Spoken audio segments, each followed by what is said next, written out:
So it's a study of the droppings. It's a study of the remains on the campfire. And it cannot go and it cannot find the camp that already left. This creation of Allah is in the seen world. You can study it and study it and study it. But if you've lost your sense of gratitude that was inside you, Alhamdulillah, where Quran began, if you've lost that inside you, you could study science till your death day and you will not find God. I agree. If you stick with science your entire life, you can go your entire life without finding God. The reason being because science is used to explore and learn about the natural world or the natural universe, which we atheists call reality. And why, though, is it so obvious that science can't find God? I mean, God was kind enough to leave us with the ability to doubt His existence, but was not kind enough to leave us any evidence or even anything that would strongly suggest that He exists. He gave us skeptical minds and the ability to doubt, but He didn't give us any tool to prove His existence or to remove doubt. And interestingly enough, people who keep their ruh alive, people who keep their decency alive, even among non-Muslims, you might be surprised to find this out, and I'm hoping to convince a friend of mine who's in North Carolina, Salman Sheikh, to come over here. This is one of the last things I'll share with you. He's got a couple of master's degrees, one in the philosophy of science, one in, he did a thesis on Newton from Duke, on Newton. And that was, the question was whether Newton believed in God or not, whether he was a muwahhid. Moreover, did he believe in tawheed or not? Did you know that Newton, father of modern physics, right, he wrote papers on the existence of God.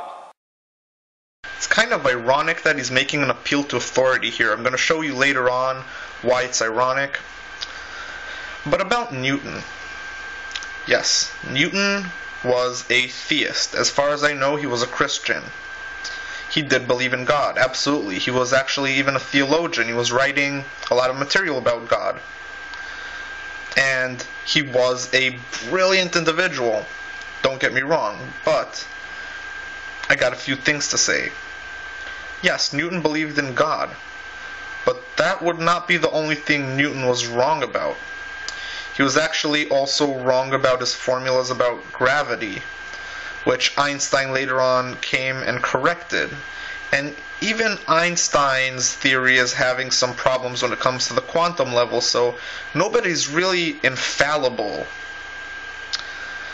And besides, a kid in 8th grade knows more about science than Newton did.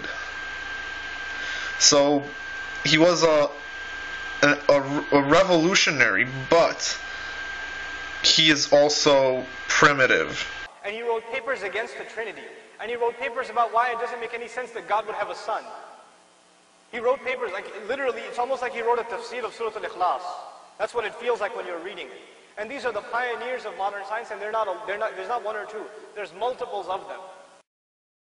Obviously, many of the pioneers of modern science were theists, and it makes perfect sense. Because in order to be a pioneer, you need to bring something new to the table that didn't exist before. So obviously, before science, religion was the prominent hypothesis. I mean, that would be the thing that made the most sense. I mean, before gravity, you know, I would believe that God pulls shit down to the ground with supernatural angels that are in charge of, you know, dropping apples from trees and stuff. I would believe that. That actually saw science as a means of confirming God's existence, not denying it.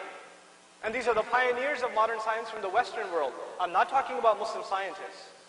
I'm not talking about Muslim scientists. But somehow there's this delusion, there's this gap being made, as though when you study more science, you're supposed to now believe in science instead of believing in God. It's like they're one or the other. You're completely right that science cannot disprove God. Science doesn't have anything to do with the supernatural, so obviously you can't do research and experiment on the supernatural. It might exist, it might not exist. Most likely not, because there's nothing to suggest that it does. It's just an idea that was born in people's heads, which we can actually trace back to ancient times. But it can disprove your particular book. I mean, can you show me where in the Quran does it actually say that the earth is moving, that the earth has a rotation, or that it goes around the sun? Where in the Quran does it say that the sun is not revolving around the earth? Where in the Quran does it say that the earth is moving? I've seen a lot of people point me to some verses that said, and something about the orbit of the sun. And then they asked me, how could Muhammad know that the sun is orbiting somewhere in the Milky Way galaxy? So I've done some research and I looked into those passages, but that's not what those passages are talking about. They're actually talking about the sun orbiting the earth. Okay? They're talking about the sun and the moon both orbiting the earth, and the earth is not moving at all. If you can show me where it says that the earth is moving, and don't give me any vague, interpretations of really vague verses. Show me where it says that the earth is moving. That's pretty simple, right? There are quasi-scientific things in the Quran. Why isn't the movement of our planet, which is probably one of the most important factors in there being life on Earth, or pretty much basic understanding of even the most illiterate people on Earth? Can you show me where in the Quran does it say that? So yeah, science cannot disprove the existence of a God, some God out there, but it absolutely can disprove your God, which is also making positive claims about reality which are false. The Quran's argument is the exact opposite that Abdul Rahman was making reference to. The Quran challenges us to study science. It wants us to study science. Because the more we study science, the more we appreciate creation. And the more you appreciate creation, if there's any good left inside you, you will be grateful. And who will you be grateful to? Not the creation, but its creator. But its creator. The physician will be the most grateful to Allah because he's seen a heart beating when he does surgery. And he's seen this design, this incredible machine. He's seen it at work. So we're going back to the watchmaker argument. Oh, sorry, I meant the camel shit argument. Up close and personal. And he says, mine's still beating inside mine, alhamdulillah. He's seen those things. He's seen them up close and personal. I know I'm way beyond my time, but I'll make one quick reference and I'll close my talk. A lot of young people here, so I'll make reference to the show. Probably some of you have seen it. I've seen 1 or 2 episodes because I was curious. Somebody told me about it. The TV show House. You can raise your hand, it's okay. I'll accept your istighfar. I'll make dua for you. Right? Basically, the idea of the show is that you have this super intelligent physician who crazy cases come to him. Nobody can figure out what's wrong with the patient. And he's this super crazy genius doctor who solves this case by the end of the episode. That's usually how the episodes work, right? But at the same time, this genius doctor happens to be what? If anybody knows about the show, as far as his beliefs are concerned, what does he happen to be? He happens to be an atheist. So the idea is, well, he's so intelligent, and if believing in God was an intelligent idea, well, the first kind of person that would have believed is a person like him. Remember what I told you about there being an irony of him using an appeal to authority? Because now he's trying to point out the flaws of using such a thing. Because he's this genius doctor and he's an atheist. Yeah, but the fact that he's a genius doesn't mean you should be swayed by atheism. Unlike Newton, which the fact that he's a theist should be enough for you to follow theism. Though this is not a philosophy class, at least I want you to walk away with 2 terms. Deductive reasoning and abductive reasoning. Deductive reasoning and abductive reasoning. You know, when a patient comes to him, he throws a bunch of diseases on the board. This could be wrong with him, this could be wrong with him, this could be wrong, this could be wrong, this could be wrong. And he's just making guesses at this point. And as soon as he throws those possibilities on the board, he gives each one of them a shot as though it's the truth. He gives it a try. He gives it a try. And then the patient gets worse and he goes, okay, clearly it's not the first one. We got to move to the second one. Then they try the second one, that's not working, they cross that out, they move to the third one. You see this process? They look at a possibility, they test that possibility, they experience that possibility, and at the end when it doesn't work, they move on. But they try it first. He never does that with believing in God. And you never do that with atheism. Why did you decide exactly that you should begin this process of elimination from a standpoint of being a theist? I would say that since there are so many religions out there, you should start from something that is kind of contradictory to all those religions. Begin from atheism. If that doesn't work out for you, and it doesn't, stand on its own merits, if after you test the plausibility of atheism you find it lacking, only then should you move on to theism, according to your own logic. That process, that works for him when he deals with his patients. He doesn't use that process when it comes to faith. Shame on him. I bet he never even really tried to test the plausibility of the flying spaghetti monster, the tooth fairy, or Santa Claus either. He doesn't say, okay, let me throw out the possibility that there is a God, that there is a revelation. Let me exhaust my research into this revelation. That's just because, like you said, it's a process of elimination. If you start from something, you have to find a flaw in it first for you to cross it out and move on, right?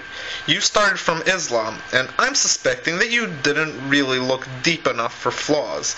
But he couldn't find any flaws in atheism because atheism is just a very simple assertion. I don't believe in God because there's not sufficient evidence to suggest that one exists.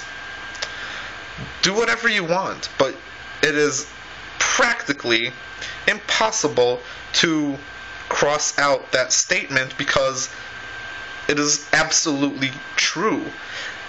I mean, there is no way to prove that God exists. You said so yourself. Science can't test it, so how the hell are you supposed to know that one exists?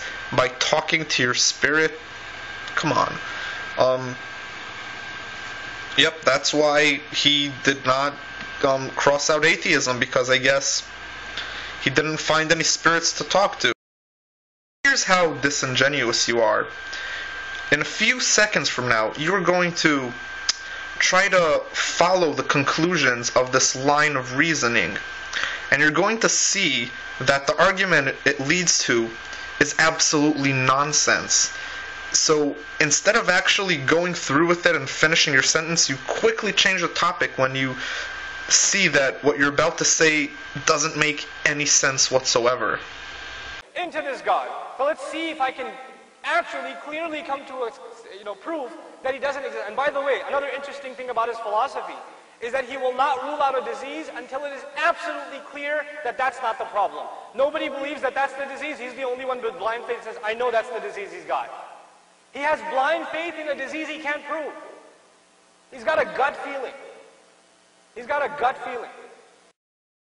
That's right, gut feelings, because everybody knows that to graduate medical school, you have to have extremely good intuition. Especially genius doctors, their intuition is crazy good. His ruh is telling him it's the disease. Right? But he Dude, communicating with spirits to make a diagnosis would make him a witch doctor. doesn't do that. So that's abductive reasoning. You know, when you explore a possibility and you give it a chance, and you really exhaust your energies into exploring it, that's abductive reasoning. But when he says, no, logically speaking, how can there be a God? If God existed, then this would have happened, then that would have happened, and you remain in the world of if and then, You remain in the world of hypothesis and you never physically experience anything or try anything. That is deductive reasoning.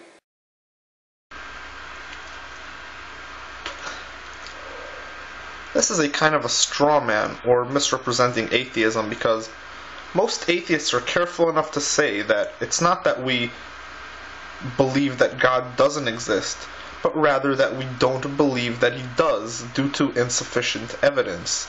So this has nothing to do with deductive reasoning, because we don't come to any conclusions here. Our conclusion is that we don't believe things that don't have evidence. The Quran is entirely abductive reasoning. Our experience in the world, how we lead to success.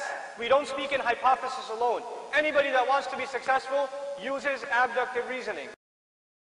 Really? Because I was under the impression that Sherlock Holmes was using deductive reasoning. They follow something, they try it, they fail, they try something else. Well then, I guess you should follow the way of the Quran and try out Judaism, Mormonism, paganism, Wicca, tooth fairyism, Catholicism.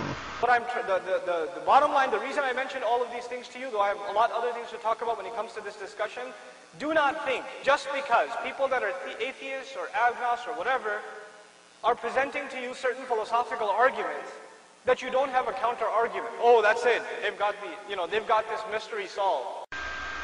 Well, I think I got you pretty good. And these billions upon billions of people that have believed in Allah and have naturally believed in Allah. Societies all over the world, mushrik, Muslim, doesn't matter. Some concept of God has always been there. This is probably your worst argument for God's existence so far. An appeal to popularity. If so many people believe in it, that must make it true. And atheism is not the beginning. It's not the beginning state of a society. Some people pull out of theism into atheism. So, people pulling out of theism to become atheists isn't really an argument for theism here. And usually it's because of some personal reason, which inshallah hopefully will come up in the QA session.